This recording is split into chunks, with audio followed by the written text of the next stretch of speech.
Welcome back to What Should I Use? I'm Jake Bruton, and today we are standing inside. We're standing in a bathroom, but I want to start by talking to you about rain and rainwater and the outside of our buildings.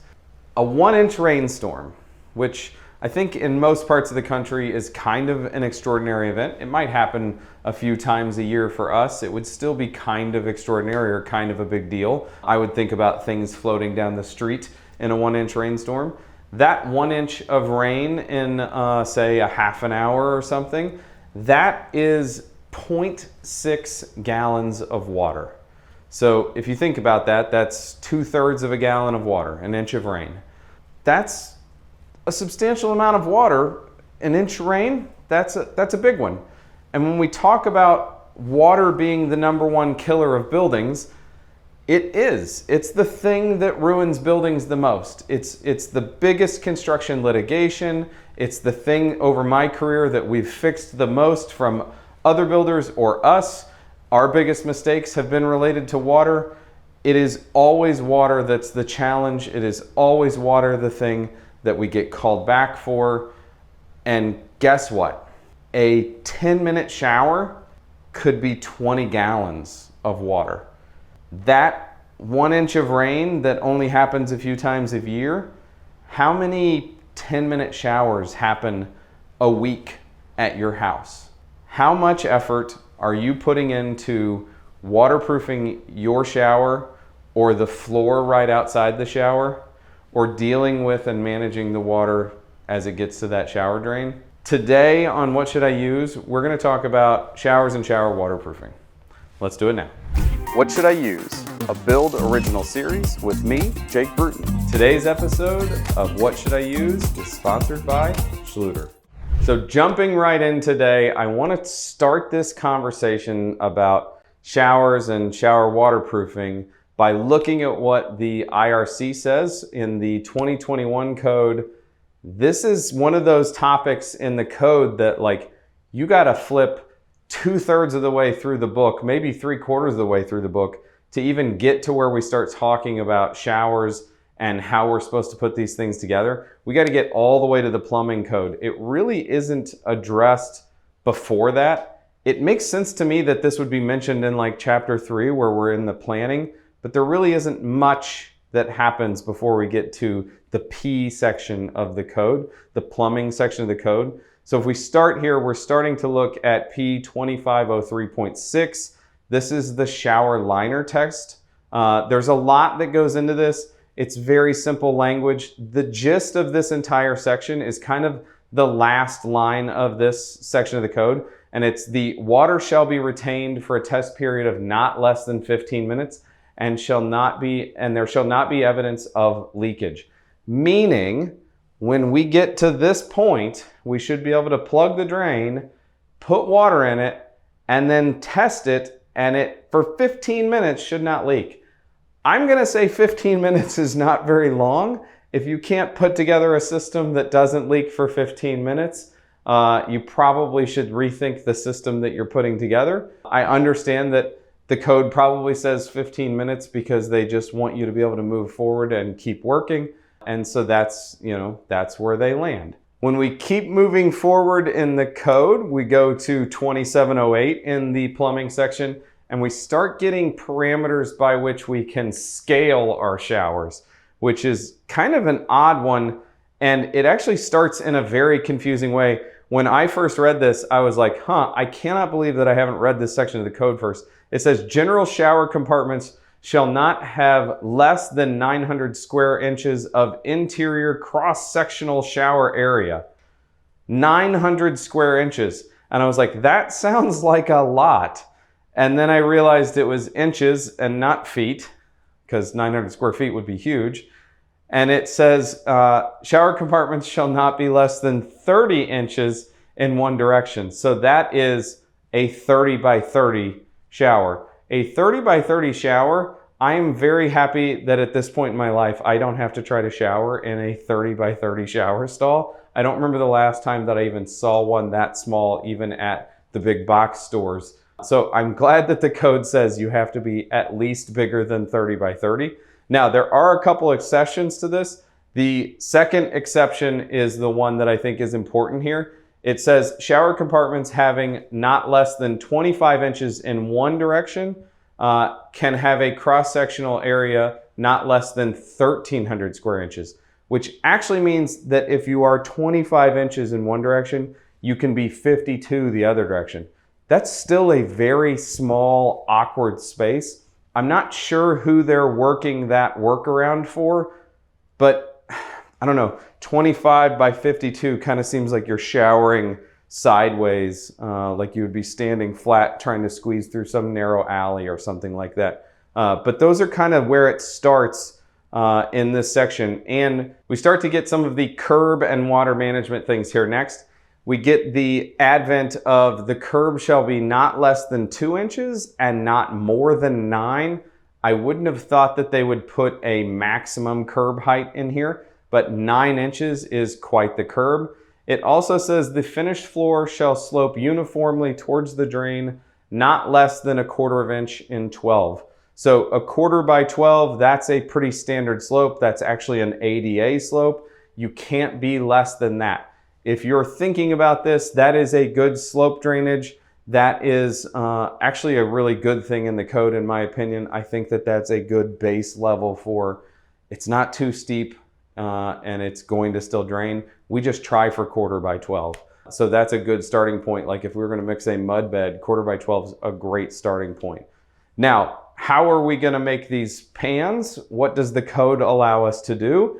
There are some options here, and I'm actually going to tell you I've seen most of these options either installed by me at some point in my career or torn out by me at some point in my career. Here are the options that it gives us. Number one is a sheet lead. And when I say sheet lead, they actually still sell, and you can still come by sheets of lead that you can fold the corners, hammer the corners in, and then tack with nails up high in the curb. And then you can solder a drain to, or you can use clamp drains on some of them. I don't think I've ever seen a clamp drain. I've just been told that you can do that. So I'm gonna say maybe not there on that, I guess. The same thing in copper. You can do a sheet copper, which the sheet copper pans that I've ever taken out, they were all soldered into place. So they were sheets that were folded, soldered, and then a drain soldered.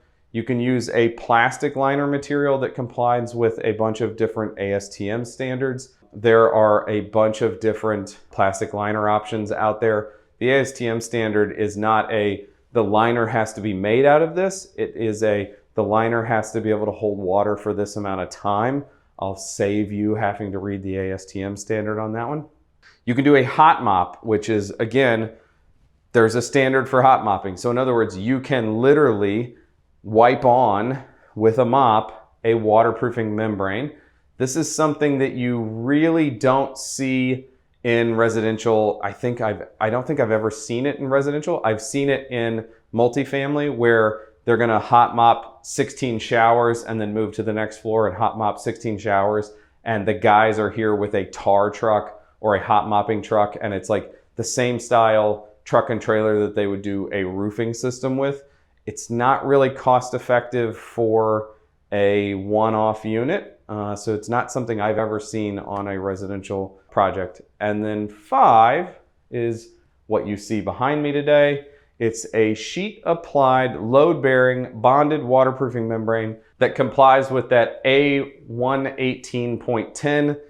And that's really all that the code gives us in the way of showers, shower waterproofing. So we have a few standards that we can use for these are the kinds that we can use. Here's how much it has to slope. Here's what our curb can be, and it can't leak for 15 minutes, and it has to be this scale.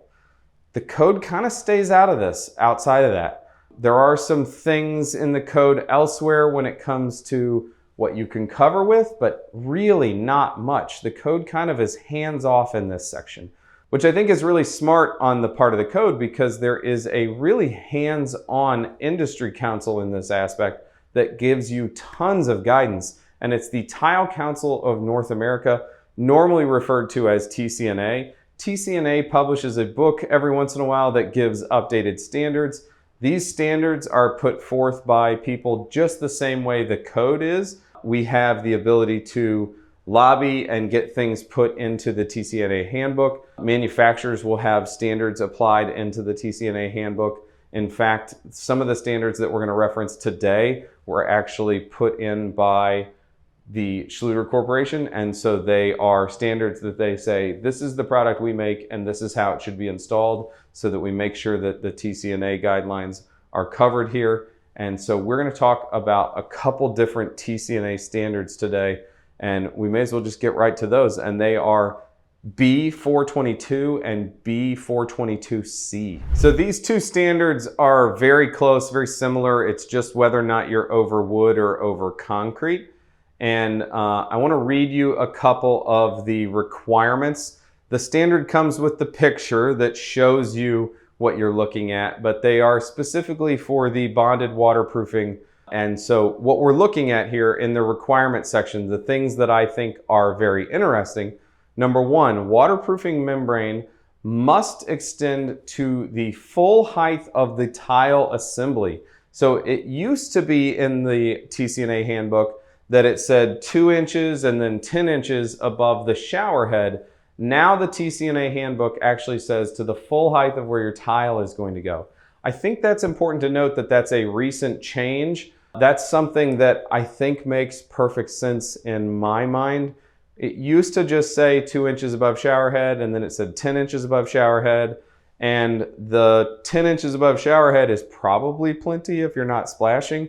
But why would we be installing tile all the way to the ceiling if we're not going to put waterproofing behind it? We want the material all the way up there because we're worried about splashing. Why not just go ahead and take the effort to go ahead and waterproof that last little bit?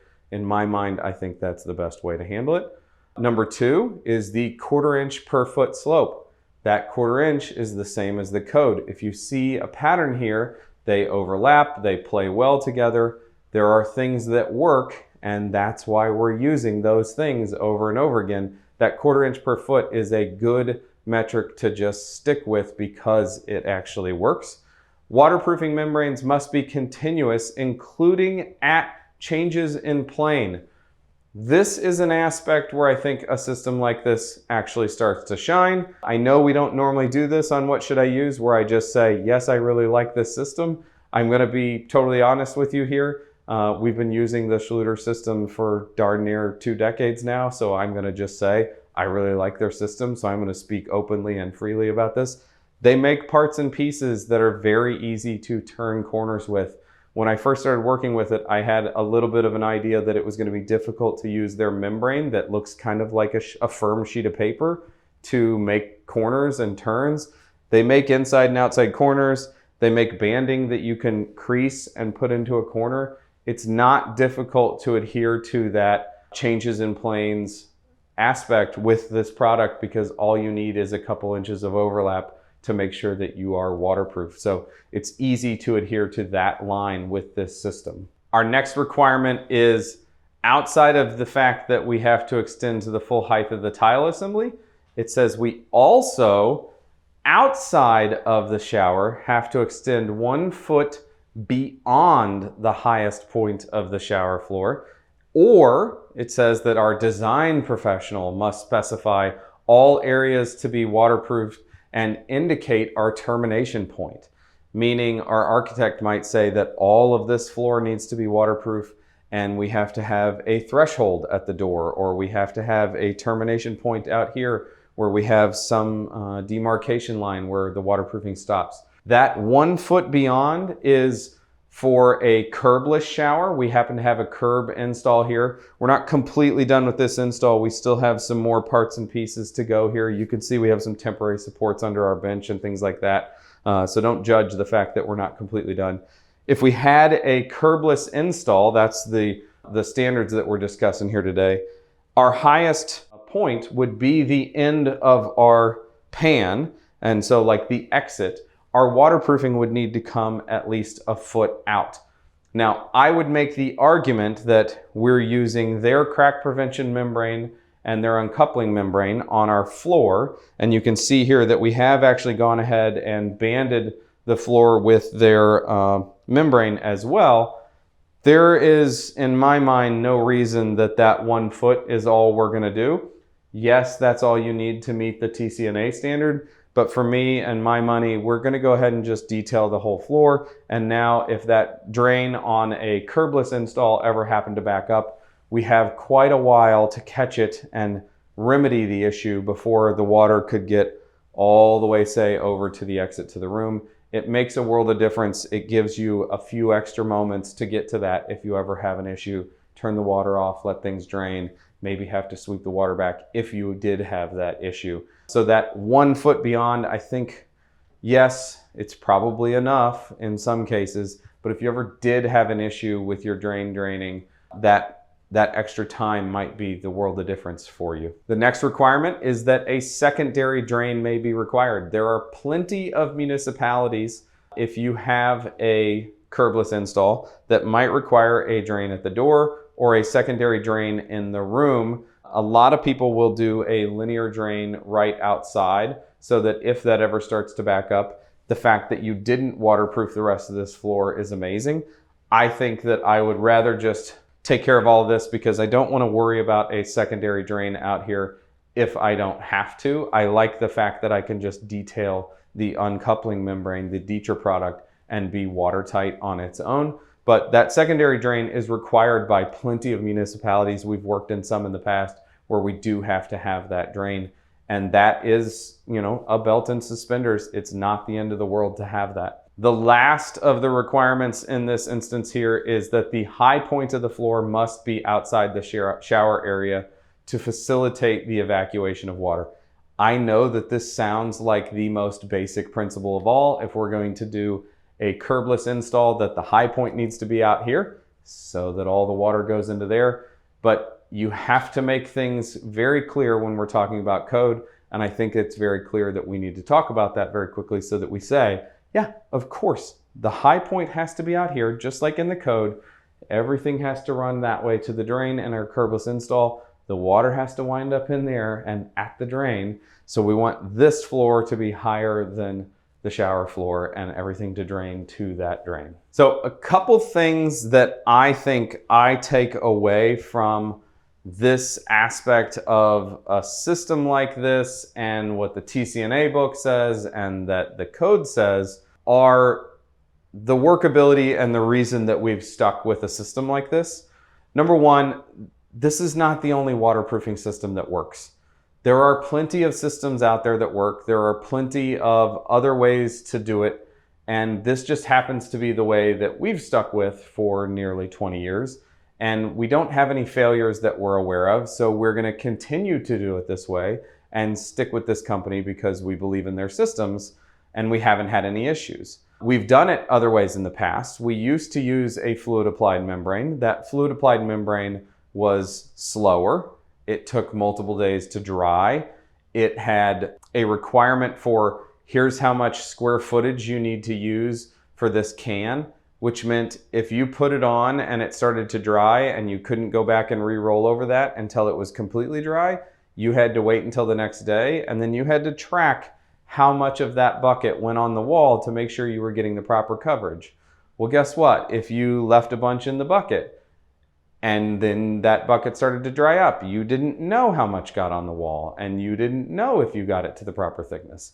And one wall might be thicker than one wall. And now this wall's waterproof, but this wall's not. And if I'm here one day, everything's waterproof. And if my helper here is the next day, maybe none of it is waterproof. That fluid applied membranes can work, but they are entirely reliable on the install. And that is a real challenge in our industry where you have different team members working on different tasks every day.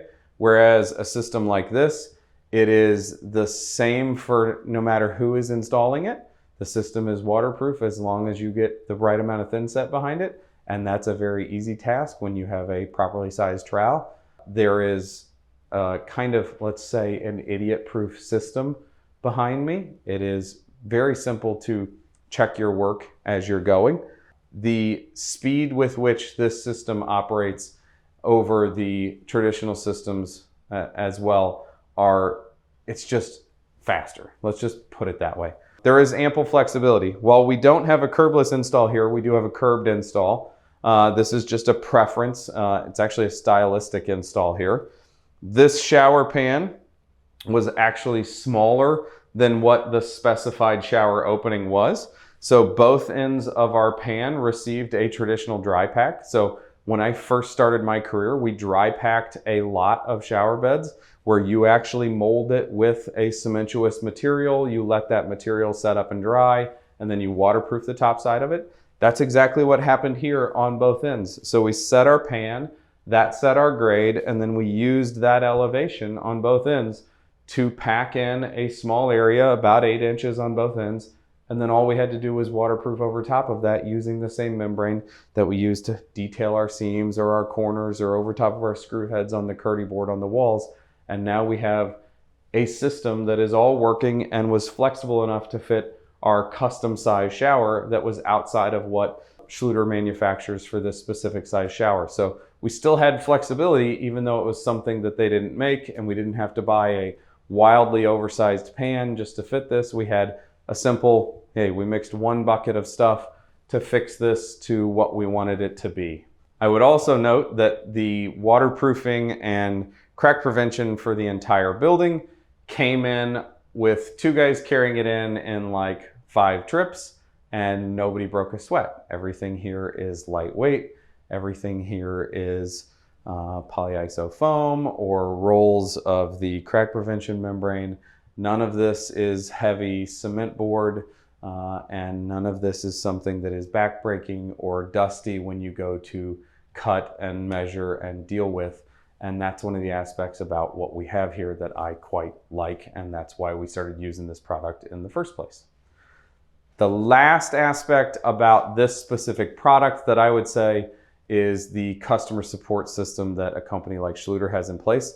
They understand that proper training means that their products will be put into place correctly, but they also understand that having reps in the market that you can call, that you can ask questions, that you can text a picture to and say, is this correct, means that they can prevent anything from happening incorrectly and prevent a warranty issue down the road.